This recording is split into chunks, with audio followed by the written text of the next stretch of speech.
주의 위엄 이곳에 가득해. 할렐루야. 여러분, 성경에는 기록된 인물이 2930명입니다.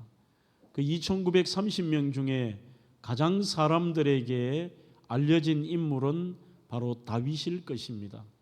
그 다윗은 어떤 의미에서 믿지 않는 자들도 다윗의 스토리와 다윗에 대한 이야기와 이름을 잘 알고 있습니다.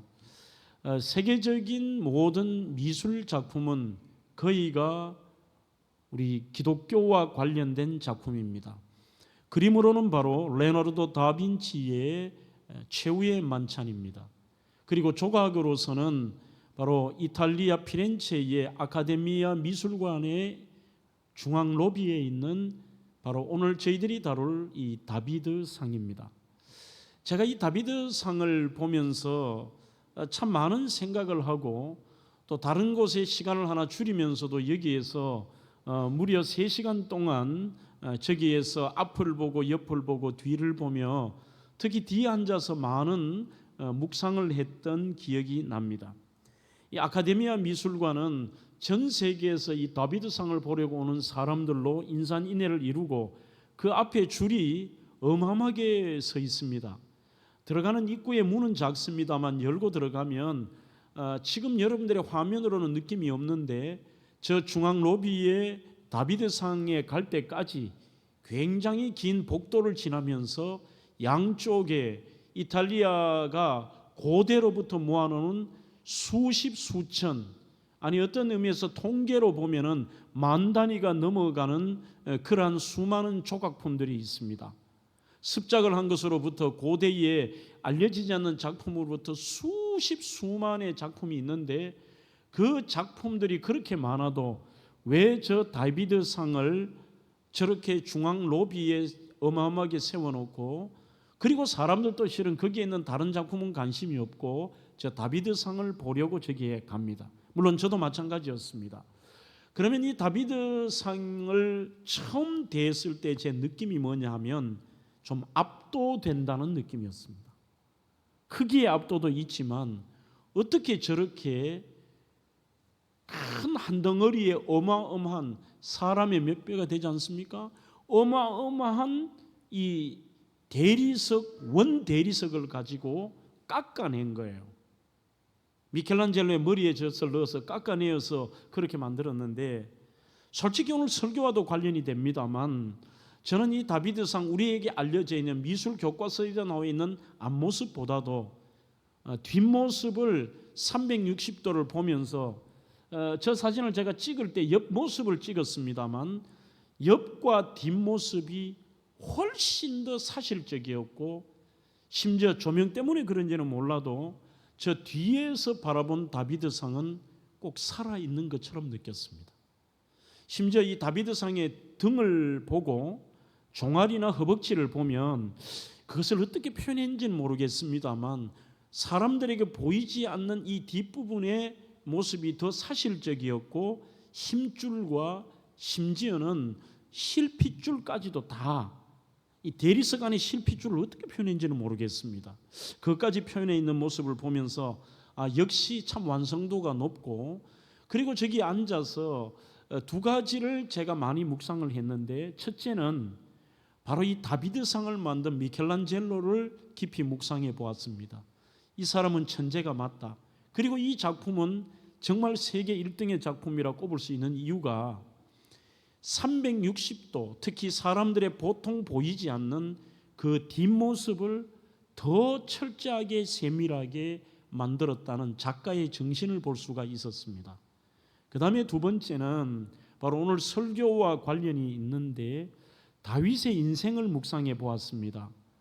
저렇게 목동 다윗의 삶이 어떠한가 하면서 오히려 그 뒤에 제가 더 감동을 받으면서 성경을 묵상하며 이런 생각을 해보았죠.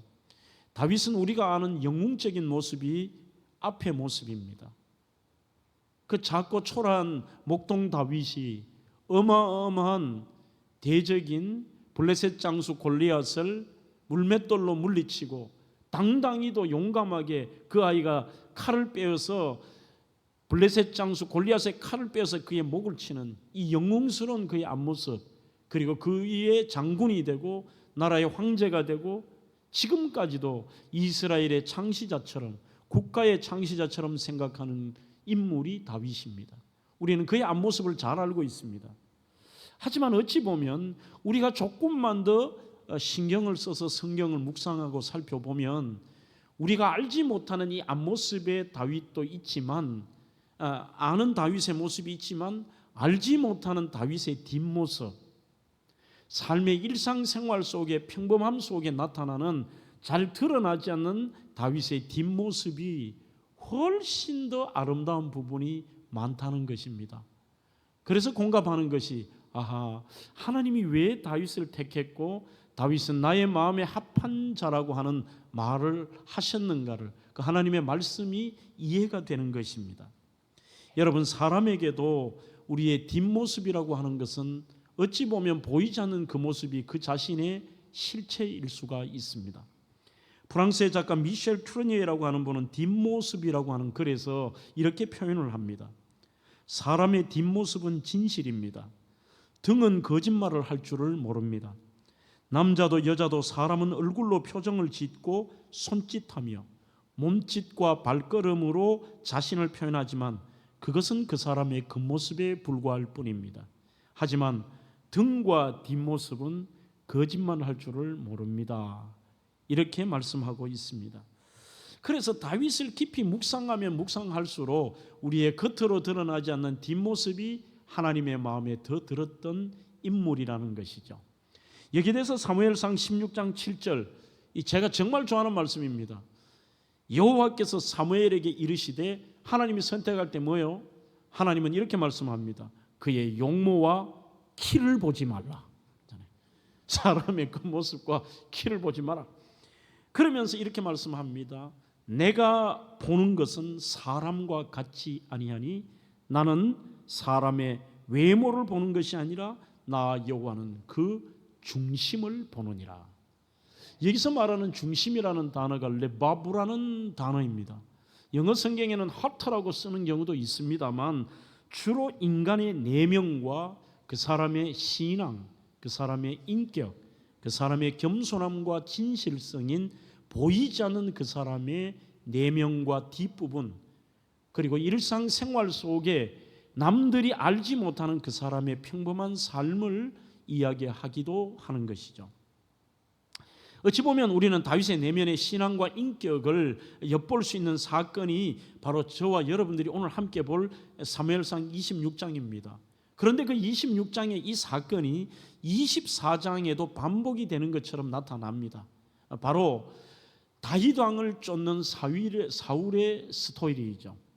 그리고 그의 죽이려고 찾아오는 사울에 대한 그의 반응을 상세히 설명한 것이 바로 사무엘상 24장 26장입니다. 자, 그러면 오늘 이 사건을 제가 간단하게 첫 번째 본문의 소개를 통해 첫 번째 대지를 다뤄보려고 합니다. 그것은 바로 이렇습니다. 이렇게 사울이 다윗을 죽이려고 쫓아오는 출발점은 바로 블레셋 장수 골리앗을 물리치고 그 이후에입니다. 이렇게 엄청난 승리를 거두자 기분이 좋았던 사울이 성경에 보면 그를 군대의 장으로 삼았다고 되어 있습니다. 이 어리고 젊은 다윗을 지금으로 말하면 장군으로 바로 발탁을 한 거죠. 그렇게 장군으로 발탁했는데 우리 성경의 내용 중에 이런 게 있습니다.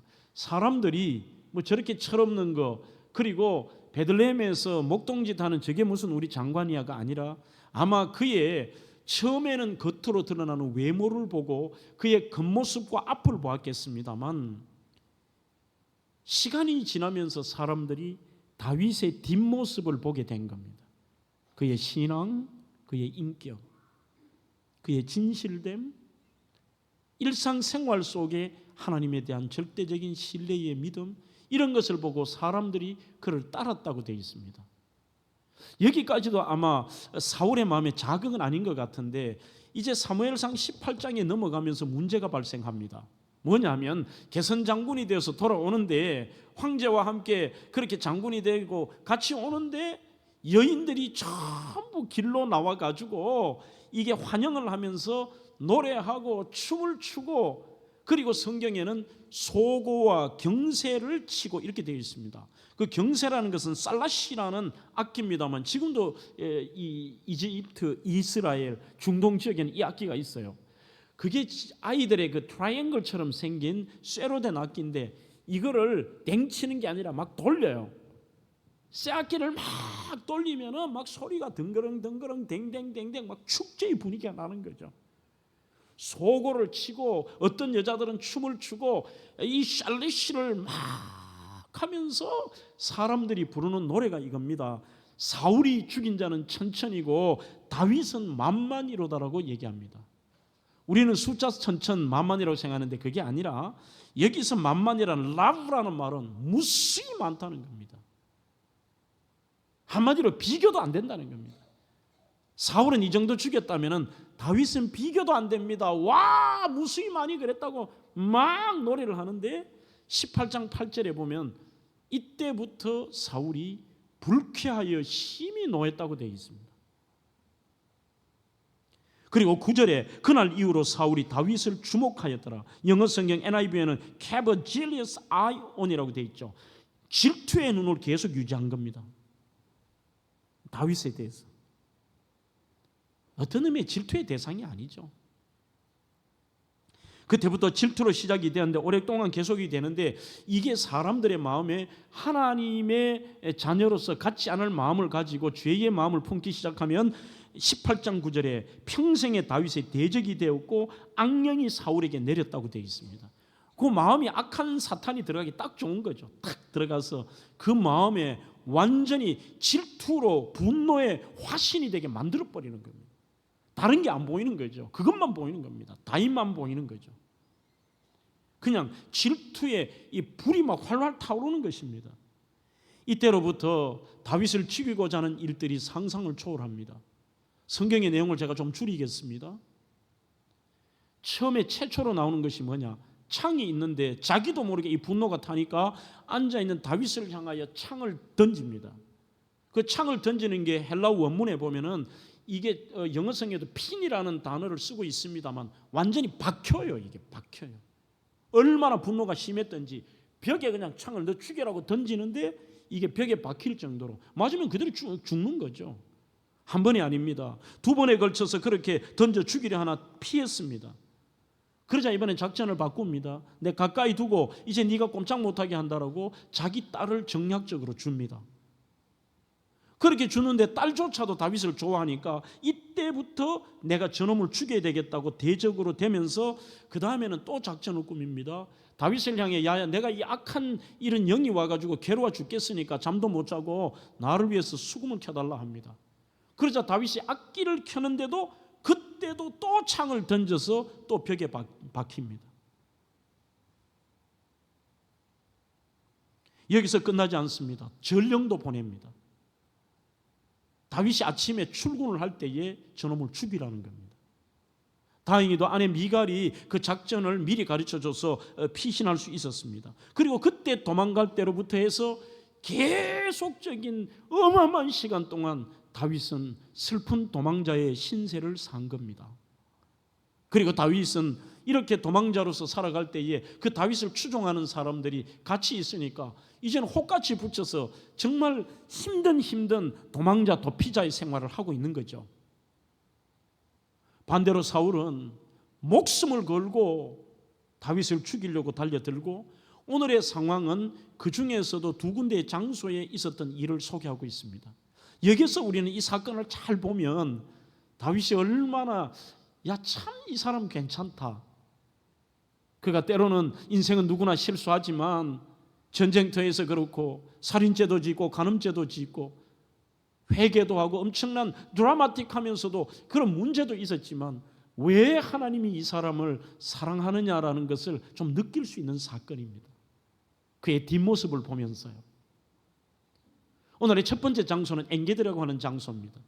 화면을 한번 볼까요? 엔게디 한 곳만을 제가 사진으로 이렇게 올렸습니다만, 엔게디의 성지순례를 가보시면 이렇게 멀리 보면 전부 빵빵빵빵빵빵 구멍이 뚫려 있는 동굴이 굉장히 많습니다. 어떤 동굴은 그 길이가 상당히 길고요. 그래서 사람이 저 광야의 엔게디 요새에서는 도피하기에 딱 좋은 장소입니다. 어디에 숨어 있으면 사람이 찾기가 어렵습니다. 자, 바로 이곳 엔게디의 어느 동굴에 숨어 있을 때에 어떤 한 사람이 고발을 합니다. 왕이 죽이려고 하는 걸 아니니까 상을 받으려고 고발을 하죠. 그래서 왕이 군사 3,000명이나 데리고 그 다윗 하나 잡으려고 얼마나 시기와 질투와 분노가 가득 찼던지 3,000명이나 데리고 와서 야, 샅샅이 뒤져서 저놈 잡아 죽이자는 거예요. 그런데 그만 이 사울이 볼 일이 급했던 겁니다. 왕의 체면에서 아무데나 볼 일을 볼 수가 없고 그 굴 중에 한 군데를 들어갔습니다. 마침 우연히 들어갔는데 그 굴에 더 깊숙한 속에서 다윗은 보고 있었던 거죠. 밑에서 이렇게 하는데 굴로 오는 사울을 보고 더 깊은 데로 갔겠죠. 그 더 깊은 속에 다윗과 다른 사람들이 있었던 겁니다. 안에 사람이 있다고 생각을 못했습니다. 그 은밀한 동굴에서 사울이 볼일을 보고 있는데 이때에 다윗과 함께 했던 사람들이 이야기합니다. 야, 이게 어찌 보면 기회가 아닐까? 죽입시다. 이거는 정당방위입니다. 죽입시다. 잘못도 아닌데 이렇게 사람을 괴롭히고 죽이려고 하는데 여기서 끝을 냅시다.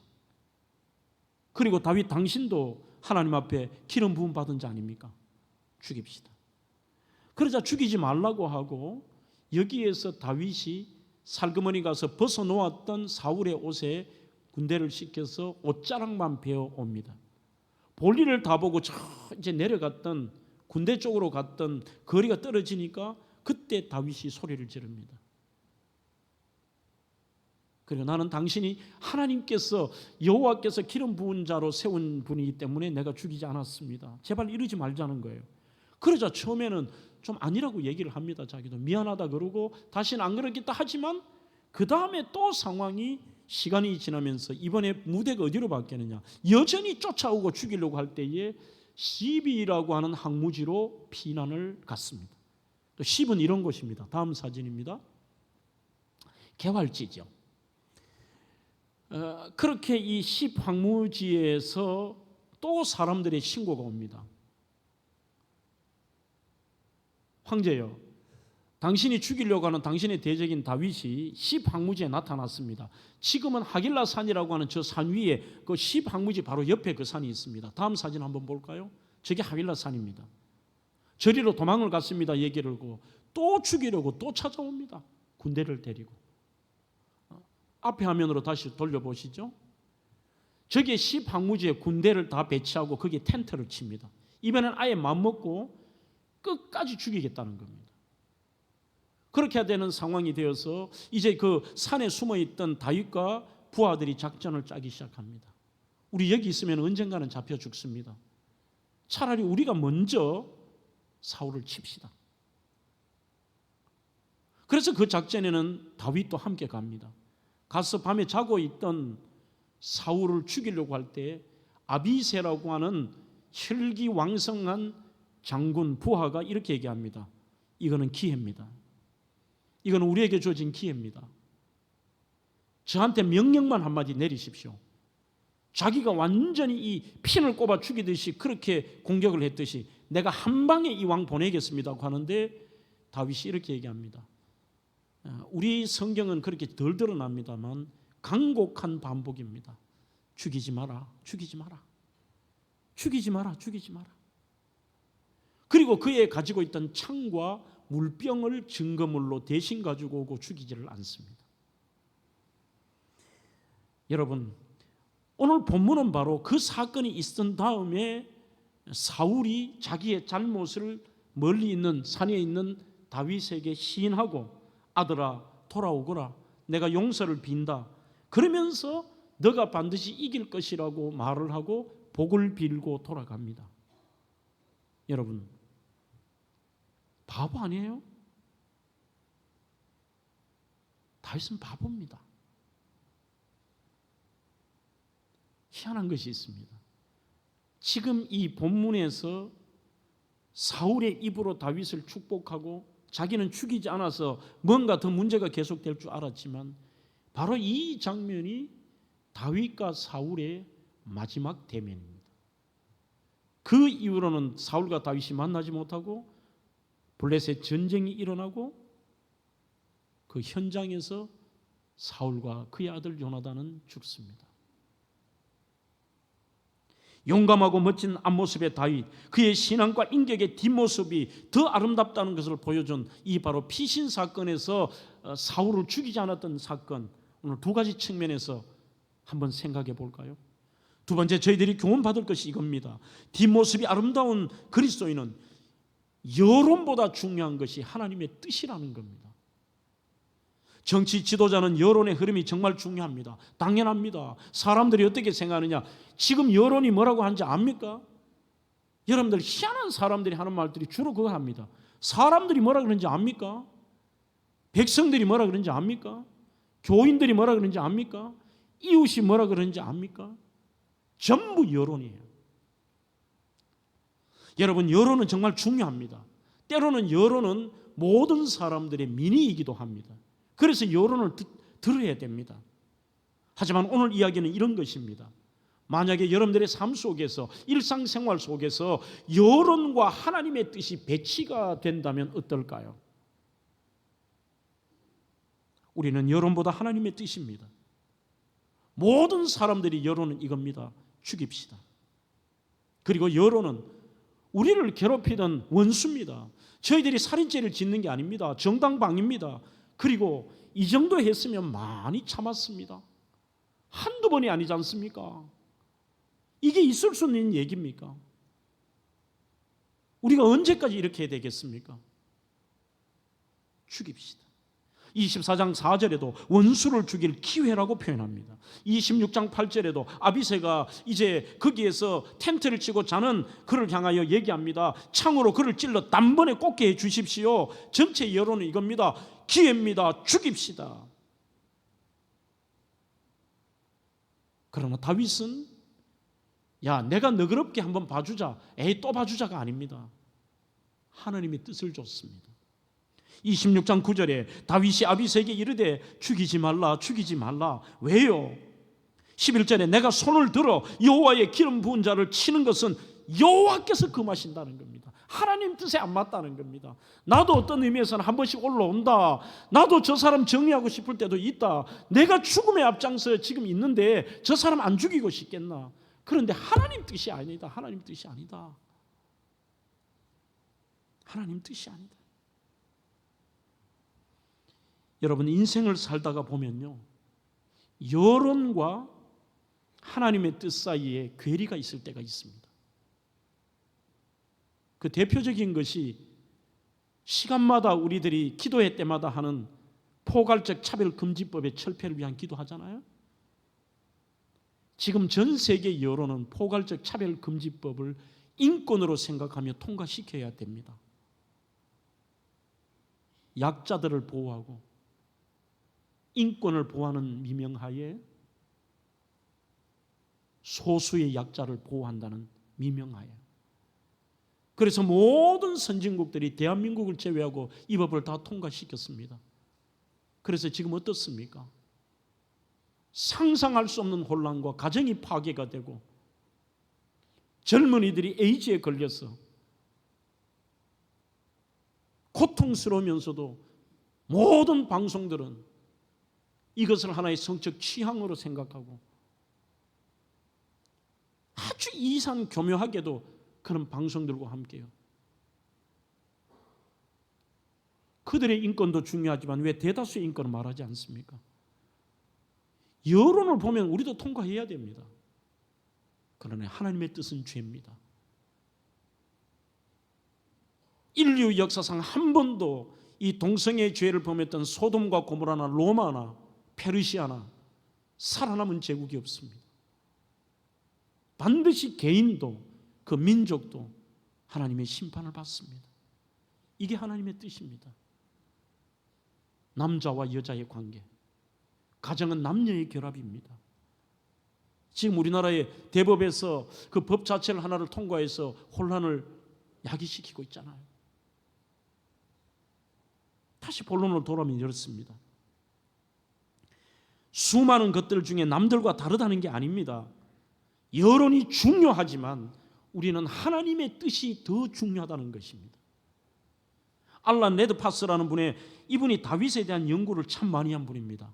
책의 제목도 이상합니다만 다윗의 의자라고 하는 책에서 이렇게 성도들의 삶을 한번 진단해 보라는 것인데 늘 이런 문제가 온대요. 기회인가 유혹이냐. 분별이 중요한 것이죠. 죄를 짓는 것, 하나님의 뜻에 반대되는 것을 기회인 줄로 아는 성도도 참 많습니다.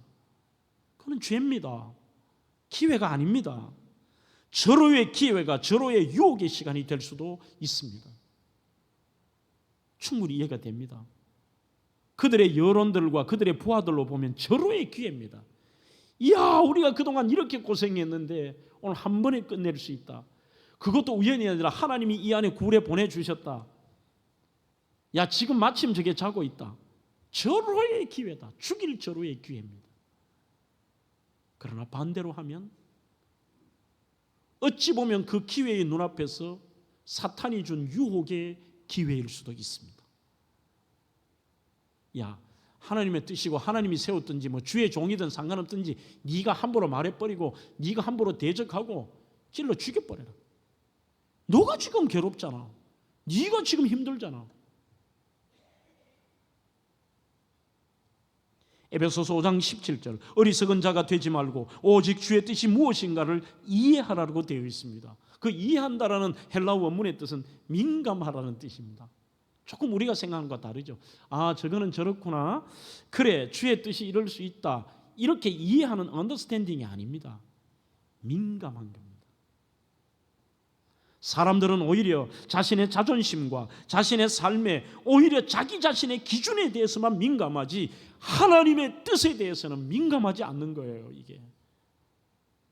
그래서 정말 뒤가 아름다운 사람은 겉으로는 뭐 자존심이 있고 뭐 자기 폼이 내고 뭐 대단한 것처럼 보여도 굉장히 뒤가 그래서 자기밖에 없는 추한 거예요. 겉으로는 뭔가 손해보는 것처럼 하고 오늘 다윗처럼 바보처럼 살아가는데 그 뒷모습이 너무 아름다운 거예요. 오히려 죄에 대해서는 민감합니다. 하나님의 뜻에 대해서는 민감합니다. 내 자존심과 욕망에 대해서는 둔감합니다. 골리앗에게 큰 소리를 치고 담대함, 용기, 칼로 목을 베고 수천 명 앞에서도 당당하고 그게 앞모습입니다. 그런데 뒷모습은 어때요?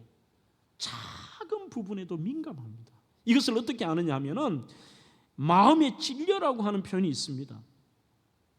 이런 것이죠. 다윗의 옷자락을 베었습니다. 그것을 보고 마음이 찔린 거예요. 아니, 진짜 내가 문제 있구나.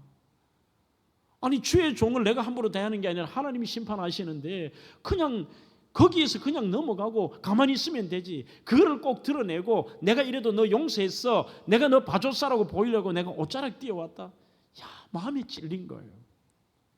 그 마음에 찔렸다는 표현이 와야클레브 다윗, 다윗의 마음을 내리쳤다는 뜻입니다. 우리가 생각하는 그저 좀 마음이 찔리네 정도가 아니라 그 마음을 내리친 거예요. 내가 왜 이랬을까? 내가 왜 이랬을까? 아니, 뭐 옷자락 하나 뵌 게 뭐 대단하다고요? 민감한 거예요. 하나님의 뜻에 민감한 거, 죄에 대해서 민감한 거. 이걸 반대로 하잖아요. 반대로. 뒷모습이 아름다운 사람은 다윗처럼 깨끗한 양심으로 살아가며 여론보다 하나님의 뜻에 민감한 것입니다. 하나님의 뜻은 선으로 악을 이기는 것입니다. 24장, 26장 다윗의 입에서 제일 많이 나오는 말이 뭐냐? 여호와께서, 여호와 앞에서. 그러니 여론보다 하나님의 뜻, 깨끗한 양심으로 사는 사람, 성격이 원래 다윗은 이렇게 너그럽다, 성격이 원래 고매하다, 그가 원래 품성이 좋다, 절대 아닙니다. 그의 성격 보십시오. 얼마나 그가 대단한 사람입니까? 혈기왕성합니다. 때로는 누가 뭐라 그래도 큰 소리를 칠 수 있는 당당함이 있습니다. 그러면 그의 이러한 하나님 앞에 민감한 이유가 뭘까요? 하나님에 대한 확고한 믿음입니다. 지난 금요일에 설교 때 원고에 있었던 내용처럼 그냥 믿음이 있는 정도 확신이 아니라 100%의 절대적인 하나님에 대한 확신이 있은 사람만이 가능한 거예요. 하나님의 영에 감동된 사람, 하나님께 대한 절대적인 신뢰. 일상생활 속에 이런 사람의 특징은 남들이 보지 않는 이 일상생활 속에서 그 굉장히 죄에 대한 것에 민감해요. 하나님의 뜻에. 여러분, 사이코패스가 뭔지 아십니까? 간단한 겁니다. 이 반사회적인 인격 장애로 때로는 큰 사고를 치기도 하는 이 사이코패스들은 똑똑한 사람도 많습니다. 그 반사회적 인격 장애인 사이코패스들의 공통점이 민감할 때 민감하지 않고 이게 둔감한 거예요. 런던의 킹스 칼리지의 정신의학 연구소에서 2006년 12월입니다. 로버트 D. 헤어 박사를 중심으로 해서 타인의 감정에 대한 반사회적 인격 장애인 이 사이코패스 연구를 하고 발표를 했습니다. 그 시험은 정말 아주 치밀하게 했다고 합니다. 실제 사이코패스로 판정받은 사람하고 정상적인 사람을 같이 실험을 했습니다. 그리고 이들에게 fMRI라고 하는 이런 뇌의 영역을 활성화하는 것들을 이렇게 좀 측정을 했던가 봐요. 거기에서 뭐 전문적인 제가 뭐 의료 용어나 장비는 모르겠고요. 하여튼 그분들의 이런 뇌파 같은 거를 이렇게 조금 체크를 한 것 같은데 여러 감정 사진을 이렇게 보여주었대요. 이렇게 첫 번째는 아주 행복한 표정을 짓는 그런 사진을 이렇게 보여주니까 사이코패스들은 대단히 낮게 나오는 거죠. 아무런 감정이 없어요. 그냥 둔감해요. 행복한 것에 대해서도. 더 충격적인 것은 뭐냐? 공포나 두려움의 사진과 영상을 보여주는데 정상인들은 막 그것을 보고 막 두려워하기도 하고 공포에 두려움 막 이게 막 활발하게 움직이는데 희한하게도 공포와 두려움을 보여주는데도 사이코패스들은 오히려 더 감소하더래요. 아무렇지도 않아요. 로버트 D. 헤어 박사는 이렇게 정의를 내립니다. 사이코패스는 다른 사람의 감정을 추론하는 능력이 매우 저하되어 있습니다. 다른 사람의 고통을 공감하지도 못합니다. 무감각하고 무책임하고 남의 탓을 하고 타인을 괴롭히는데 이들의 공통된 특징이 양심의 가책이 없습니다.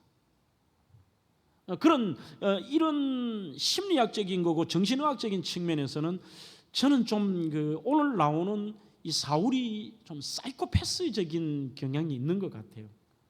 왜 그러냐면 다윗은 자기를 죽이려는 원수의 옷자락 하나 벤 것, 죽인 것도 아니라 해를 입힌 것도 아니고 옷자락 하나 벗어놓은 옷자락 하나 맨 것도 가슴이 찔리고 그 가슴이 확 세게 이렇게 마음에 양심의 가책을 느끼는데 집요하게 창을 던지고 이거는 살인 여러분들 미수 아닙니까? 그리고 부하들 시켜서 출근하는 그를 죽이라고 하는 거 살인 교사고 사람을 집요하게 죽이려고 해도 오늘 이 사울에게는 양심의 가책이 없는 거예요. 악령이 깃든 자에게는. 그것은 다른 말로 하면 이런 겁니다. 뒷모습이 아름답다고 하는 것은 남들의 눈에 보이지 않습니다. 사이코패스들의 그런 문제가 눈에 보입니까? 남들이 보이지 않는 내 삶의 현장에서 내 인격과 내 삶과 내 도덕성과 특별히 내 신앙이 대단히 하나님 앞에 죄와 문제 앞에서와 하나님의 뜻에 대해서만큼은 민감한 거예요. 이거는 아니지. 사랑하는 성도 여러분, 그 한 구절만으로도 왜 하나님이 다윗을 좋아하셨느냐가 이해가 됩니다. 상대방은 자신을 집요하게 죽이려고 하지만 자기는 상대방 살려준 정도가 아니라 옷자락하는 것 때문에 자기가 죄책감을 느껴요. 이 민감함. 그래서 우리는 여론보다 하나님의 뜻에 집중하는 그 사람이 뒤가 아름다운 사람입니다. 마지막으로 뒷모습이 아름다운 다윗은 상처와 집착이 없는 그리스도인의 뒷모습입니다. 상처와 집착. 우리는 어떻게 사느냐? 다윗이 포기하지 않는 세 가지가 있다고 합니다. 우리는 어떻게 사느냐라는 그 글 속에서 다윗은 하나님을 포기하지 않았습니다. 참고 기다리는 것을 포기하지 않았습니다. 지금의 상황을 받아들이는 이 수용성을 포기하지 않았습니다. 하나님을 포기하지 않았다는 것은 네 번이나 여호와의 기름 부음 받은 자라는 뜻. 9절, 11절, 16절, 23절에서 수많은 어려움 속에도 하나님을 포기하지 않았다는 것은 하나님의 뜻을 포기하지 않고 하나님의 뜻대로 사는 것 포기하지 않고 남들은 다 죽이라고 그래도 저 사람 하나님 기름 부으신 자잖아. 하나님의 뜻을 포기하지 않았습니다. 그리고 그는 끝까지 기다립니다. 왜요? 이유를 10절에서 밝힙니다. 여호와께서 그를 치시리니 혹은 죽을 날이 이르거나 또는 전장에서 나가 죽으리라. 우리가 굳이 그러지 말자. 우리는 계속 도망을 다니고 힘들어도 하나님이 하실 일이다. 그리고 그 하나님의 때가 있다. 저분이 지금 하나님 떠나서 악령의 지배를 받아서 이런 행동을 하는데 하나님이 가만두시겠느냐? 기다려라, 기다려라, 기다려라. 포기하지 않습니다. 자기의 상황 거절하지 않습니다. 수용합니다. 어떻게 할 거냐는 거예요. 평생 거절의 아픔을 겪은 다윗입니다. 어찌 보면 다윗은 상처에 상처 아닙니까? 어릴 때는 아버지에게 무시를 당했습니다.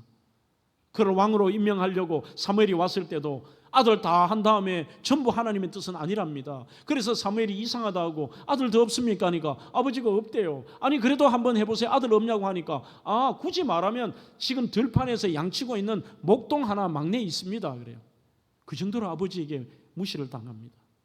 형들이 있는데 어린 나이에 목동이라는 것은 집안에 가장 좀 문제 있는 아이에게 시키기도 합니다. 상처가 있겠죠. 형제들에게도 전쟁에 달려왔는데도 형들이 무시합니다. 여러분, 사람이 무시를 계속 당하면 상처가 돼요. 장인에게도 무시를 당하지 않습니까? 장인이 자기를 죽이려고 합니다. 이게 나중에 세월이 지나면 자기가 왕이 되어서 법궤가 들어와서 춤을 추니까 이번에 누가 또 무시를 하느냐? 아내의 미갈이 무시합니다. 저거 못 배워가지고 왕이 체면 지키지 저렇게 법궤가 들어온다고 덩실덩실 춤추다가 바지가 내려가는 줄도 모르고 춤춘다. 아내에게도 상처입니다. 나중에는 아들에게도 상처입니다. 그렇게 잘났던 아들 압살롬이 반역하고 아버지 죽이려고 달려듭니다. 나중에는 그렇게 평생을 생사고락을 같이 했던 자기 부하들이 자기를 또 등 돌립니다. 그런데 아무리 생각해도요, 성경 군데군데를 봐도 자기가 힘든다는 고백을 시편을 통해 하나님께만 해요. 인간적인 상처가 없어요. 여러분들 어떤 사람 괜찮다고 만났습니다. 젊은 청년들이 만났는데 저는 그런 청년들 한둘 봤어요. 목사님 겉모습과 달라요. 뒤에 자기 삶에 대한 상처가 있어요. 저 사람이 희한해요. 이게 뒷모습이잖아요. 과거에 대한 상처가 없습니다. 다윗은. 그 이유는 기질 자체가 그는 뭔가 남들보다 다르다는 게 아닙니다. 오늘 제 설교는 다윗의 영웅, 다윗이 잘났다는 의미가 아닙니다. 그 내면, 이 아래쪽에서 움직이시는 하나님, 그 하나님에 대한 절대 신뢰 이야기를 계속하는 거예요. 그가 여론에 따라가지 않고 하나님의 뜻에 쫓을 수 있는 것도 하나님에 대한 절대적인 신뢰. 이 엄청난 인생 전부가 상처였지만 상처받지 않고 살아갈 수 있었던 것은 하나님에 대한 신뢰, 하나님에 대한 신뢰, 믿음. 유진 피터슨은 이렇게 말합니다. 다윗은 하나님께서 필요한 모든 일을 하실 것이다라는 확고한 믿음이 있었기 때문에 그는 권력 투쟁에 개입할 필요도 없습니다. 그 문제를 자신의 손에 두지도 않았습니다. 다윗이 보여준 행동은 땅을 차지하게 될 것을 말씀하신 온유한 자의 자격에 속합니다. 다윗의 온유함은 통제된 힘입니다. 자신의 유익이나 입장을 강화하려는 기회주의를 거부하고 하나님의 때를 기다리는 동안 인내하면서 굳게 서 있을 수 있었던 이유가 뭘까요? 하나님에 대한 신뢰입니다. 그게 있으니까 어떤 경우에도요 괜찮아요. 상처가 결국은 독함으로 나오죠. 내가 너 때문에 얼마나 지금까지 그랬는데, 그래 기회다, 하나님 주신 기회라고 자기가 해석하고 죽여버립니다. 상처가 없으니까 봐줘라. 봐주는 게 아니라 하나님이 세우신 종이다. 그리고 하나님의 때가 있다. 전부 하나님에 대한 신뢰입니다. 정말 그 말씀대로 오늘 이 사건 이후로 그 사울의 즉 대적의 입술을 통해서 네가 잘되고 네가 승리할 거라서 말을 하고 사울이 떠났는데 진짜 자기는 전쟁터에서 죽어버리고 다윗은 황제가 되죠. 여러분들이 신앙생활을 하며 오래 하고 나이 들고 직분 받고 목회자가 되어도 성격이나 인격이 더 완고해지고 자기 중심적이 됩니까? 어떤 사람들은요 자기 기준으로만 삽니다. 작은 것 하나도 자기 기준에 안 맞으면요 그때부터 상대방을 괴롭힙니다. 그리고 받아들이질 않습니다. 내 권리라고 생각합니다. 귀가 아프도록 수없이 설교를 듣고 하나님의 말씀을 읽는데 왜 변화가 되지 않습니까? 기질이 아닙니다. 바로 그 상처와 권리를 포기하지를 못합니다. 바로 그 내면에 하나님에 대한 절대적인 신뢰가 없기 때문에. 조금 전에 제가 유진 피터슨의 말을 인용했듯이 자기가 이 다윗이 권력 투쟁에 개입해서 저거 죽여 내가 왕이 되고 나도 기름 부음 받았잖아, 이제 내 때가 되었다, 그렇게 생각 안 하는 이유가 뭐냐? 하나님에 대한 절대적인 신뢰가 있으니까 하나님의 때가 되면 하나님이 하시고 하나님의 방법으로 하시기 때문에 나는 주의 종을 건들 수가 없어. 권리를 포기하는 겁니다. 죽이면 자기가 권리를 차지합니다. 내가 편할 수 있는 것을 포기합니다. 내가 왕이 될 수 있는 걸 포기합니다. 그리스도인의 권리 포기라는 책에서 인용을 해봅니다. 삶의 모든 현장에서 하나님의 음성을 듣고 말씀을 따르기로 선택하는 대신 그분의 진리 앞에서도 여전히 육신으로부터 나오는 자기 권리를 주장했던 것 때문에 바뀌지 않는다는 거예요. 자기 권리를 포기하지 않고는 하나님의 말씀에 순복할 수 없습니다. 권리를 포기하지 않으면 신앙 따로 삶 따로가 됩니다. 그러니 내가 하나님을 전적으로 신뢰하고 내 상처가 없어요. 네 과거에 네가 그랬잖아. 내가 이런 상처가 있어. 무슨 의미가 있어요? 하나님 신뢰하는 자에게는 상처가 없습니다. 내 권리를 주장하지 않아요. 그런데 희한하게도 이 권리를 포기하면 계속해서 이 책은 이렇게 말합니다. 권리를 포기하라고 하면 가진 것을 잃어버린 것이라고 생각하고 내 자존심이 완전히 뭉개진다고 생각하고 내 모든 것을 잃어버린다고 생각하지만 권리 포기는 잃어버린 것이 아니라 모든 것을 얻는 것입니다. 그렇게 이야기하고 있습니다. 본문 23절에도 오늘 왕을 내 손에 넘기셨습니다. 이게 권리입니다. 내가 죽일 권리가 있습니다. 내가 지금까지 당했기 때문에 할 수 있는 권리가 있습니다. 그러나 나는 손을 들어, 이거는 맹세입니다. 여호와의 기름 부은 자를 내가 치기를 원치 아니합니다. 하나님 의지예요. 제가 이 얘기를 자주 드리죠. 두 손을 든다는 것은요, 첫 번째가 하나님 앞에 항복한다는 뜻입니다. 그리고 잡아달라는 의지의 뜻입니다. 그 다음에 세 번째는 우리의 삶들을 통해 하나님께 맡긴다는 뜻입니다. 포기하고 맡기는 거예요. 25절에 그러자 하나님이 사울의 입에서 믿음을 선포합니다. 다윗아, 너에게 복이 있을지로다. 너가 큰 일을 행하겠고 반드시 승리를 얻으리라. 진 게 아니에요. 여러분, 한 예를 들어볼까요? 우리는 세계적인 작가 미우라 아야코라는 분을 압니다. 이분의 세계적인 소설 빙점이라는 게 있죠. 아마 거의 대부분이 읽어보셨을 거예요. 이분은 초등학교 교사로 지내다가 결핵이 와서 무려 13년 동안이나 투병 생활을 합니다. 그전에는 예수를 믿는 분이 아니었습니다. 그때에 자기의 초등학교 동창이었던 신실한 청년의 전도를 받고 예수를 마음으로 믿고 입으로 시인하고 신실한 그리스도인이 됩니다. 드디어 1959년에 투병 생활을 끝을 내고 요양 생활이 끝이 났습니다. 그러자 이제 할 게 없고요. 마치고 나서 자기가 아주 신실한 그리스도인인 미우라 미소라고 하는 분을 만나요. 만나서 결혼까지 하지만 뭐 어떻게 살 방법이 없으니까 다시 교사를 할 수도 없고, 그래서 두 분이 작은 잡화점을 하나 냅니다. 내는데 너무너무 잘 된 거예요. 너무너무 잘 된 거예요. 얼마 있지 않아서 자기는 너무 잘 됐는데 그 옆쪽에 또 다른 잡화점이, 이 집이 너무 잘 되니까 그걸 보고 또 잡화점을 세운 거죠. 그 집은 장사가 잘 안 돼요. 어느 날 남편 미우라 미수요가 이렇게 얘기합니다. 요즘 나는 참 가슴이 아파. 그 가슴이 아프다는 게 오늘 설교의 다윗이 이 옷자락 하나 베고 이 마음이 찔린 것과 같은 것 같습니다. 자기가 무슨 상관이 있습니까?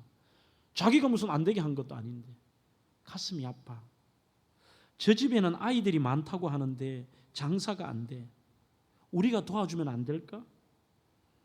그러자 미우라 아야코가 거기에 동의를 해요. 맞아, 우리가 도와주면 좋겠어. 그럼 어떻게 할까? 이렇게 하면 어떨까? 우리가 물건을 좀 덜 갖다 놓고, 그리고 몇 개 물건은 아예 갖다 놓지 말자. 잘 팔리는 것을. 그러면 손님들이 오면 물건이 다 팔렸으면 우리 집에 물건 다 팔렸다고 저 집 소개하고, 우리 집에 없는 것들은 저 집에 있다라고 소개를 해주자는 거예요. 오늘 제가 쉽게 설명하는 겁니다. 이게 권리 포기입니다. 당연히 내가 내 것 차려가지고 돈 버는 게 권리잖아요. 그런데 그 옆에 있는 사람이 보여요. 오늘 제가 미우라 아야코 사진 올린 것 겉으로 좀 못생겼잖아요. 오히려 우리 저런 여인들을 D가 아름다운 여인이라고 해요. 그런데 진짜 장사가 잘 안 돼요. 안 되니까 어떤 일이 벌어지느냐? 너무 잘 되니까 시간 여유가 없었는데 좀 시간 여유가 있습니다. 그래서 그가 소설을 쓰기 시작합니다. 1964년에 일본의 아사히 신문에서 무려 1,000만엔, 우리 돈으로 1억 원 장편 소설 응모를 하는데 거기에 자기가 응모를 해서 당선이 됩니다. 그렇게 나왔던 소설이 세계적인 소설이요. 우리나라에도 번역이 된 빙점이라고 하는 소설입니다. 허드슨 테일러라는 분은 하나님은 자기에게 선택권을 이양하는 자에게 최고의 것을 준비하십니다. 이 말은 이런 말입니다. 내가 권리를 포기한다는 것은 자포자기하거나 내려놨다 안 한다 포기한다는 게 아니라 나의 삶의 권리를 하나님께 맡긴다는 뜻입니다. 캐리숑 목사의 정의로 오늘 설교를 마무리합니다. 미국의 우즈랜드 교회에 담임으로써 개척 당시 8명의 교회가 20년 만에 1만 6천 명의 미국을 대표하는 교회가 되었고, 세계 200여 개국에서 매주 이 예배 중계를 보고 복음을 전가하는데, 이분이 강조하는 자기 교회에 붙여놓았던 바로 그 우리로 말하면 여러분들 교통 표지판 4개가 교회에 붙여놨어요. 하나님이 우리의 일상에 주시는 4가지 표지판이면서 우리의 삶이 아름답기 위한 4가지의 방법이라는 것입니다. 첫째는 일방통행입니다. 오늘 다윗처럼 모든 여론이 그럴지라도 이게 하나님의 뜻이라고 생각하면 우리는 순종하며 그 방향을 향해 직진하는 것입니다. 두 번째는 멈춤입니다. 내가 아무리 하고 싶고 내가 이렇게 생각하고 그럴지라도 하나님의 뜻이 아니고 분명한 확신이 없을 때는 일단 멈추는 것입니다. 세 번째는 유턴입니다. 부정적인 마음과 태도로 길을 잘못 들었다고 생각한다면, 지금에 가는 길이 잘못되었다면 그 길을, 이게 오늘 사울이 안타까운 거예요. 앞에 그렇게 죽이려고 해도 이런 일이 엔게디에서 생기면 돌아서야 되죠. 마지막 네 번째가 중요합니다. 양보입니다. 때때로 다른 사람을 위해, 더 적합한 사람을 위해 나의 잔을 양보할 수 있어야 됩니다. 이게 오늘 저는 권리 포기라고 했고요. 하나님께 이양해 드리는 것. 이것이 바로 우리의 일상생활 속에 뒷모습을 아름답게 하는 표지입니다. 저는 저 자신에게 한 설교이기도 합니다. 저와 우리 모든 대명의 성도들이 이 시대에 겉모습도 하나님 앞에 아름답게 살아가지만 우리의 뒷모습이 아름다운 저와 여러분들이 되시기를 주의 이름으로 축원합니다.